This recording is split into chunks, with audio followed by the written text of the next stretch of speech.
మన జాతీయ సమైక్యతకు ఉద్యమానికి మన జాతీయ పతాకం అదే మన జాతీయ జెండా ఎంతో ప్రాధాన్య పాత్ర వహించింది. మరి అలాంటి జాతీయ జెండాని మొట్టమొదటిగా రూపొందించాలని తలచి ఎంతో ఇష్టంగా దాన్ని రూపొందించిన మన తెలుగు వారైన శ్రీ పింగళి వెంకయ్య గారి జయంతి సందర్భంగా ఒక్కసారి ఆయన చేసిన దేశ సేవని గుర్తు చేసుకుందాం. పింగళి వెంకయ్య గారు ఒక ప్రొఫెసర్, ఒక శాస్త్రవేత్త, ఒక సైనికుడు, ఒక స్వాతంత్ర సమరయోధుడు, ఒక బహుభాషావేత్త, అలాగే మన జాతీయ పతాక రూపకర్త కూడా. అలాంటి పింగళి వెంకయ్య గారు ఆగస్టు 2న 1866లో మచిలీపట్నంలో పుట్టారు. ఆయన జియాలజీలో డిప్లొమా చేశారు. తర్వాత లెక్చరర్ గా కూడా పనిచేశారు. కొన్ని సంవత్సరాల తర్వాత జియాలజీ రీసెర్చర్ గా చేశారు. ఆయనకి డైమండ్ వెంకయ్య అనే పేరు కూడా వచ్చింది, తను చేసిన డైమండ్ మైనింగ్ రీసెర్చ్ వలన. 1202లో ఆయన ఒక సైనికుడిగా మారి భారతదేశం తరపున సౌత్ ఆఫ్రికాలో రెండో బోయర్ వార్ లో పాల్గొన్నారు. ఆ తర్వాత 1906లో ఆయనకు ఈ స్వరాజ్య పోరాటం కోసం మన సొంత జాతీయ పతాకం ఉండాలని ఆలోచన వచ్చింది.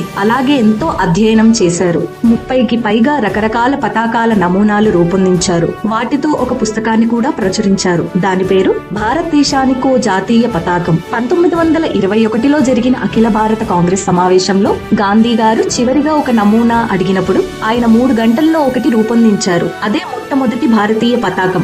ఎరుపు, తెలుపు, పచ్చ రంగులతో కూడి మధ్యలో చెరకా గుర్తు ఉంటుంది. అప్పటి నుండి అన్ని భారతీయ సమావేశాలప్పుడు ఈ పతాకాన్ని వాడేవారు. కానీ 1931లో ఆ ఎరుపుని కాస్త కాషాయంగా మార్చారు.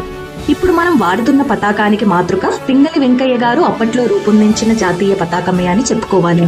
ఆ తర్వాత 1963లో ఆయన అనారోగ్యంతో చనిపోయారు. ఆయన చనిపోయినా మన జాతీయ పతాకం ఉన్నంత వరకు ఆయన మనలో బతికే ఉంటారు. జై హింద్. ఇలాంటి మరెన్నో భారతీయ వీరుల సమాచారం కోసం మంత్రస్వరం ఛానల్ ని సబ్స్క్రైబ్ చేసుకోండి.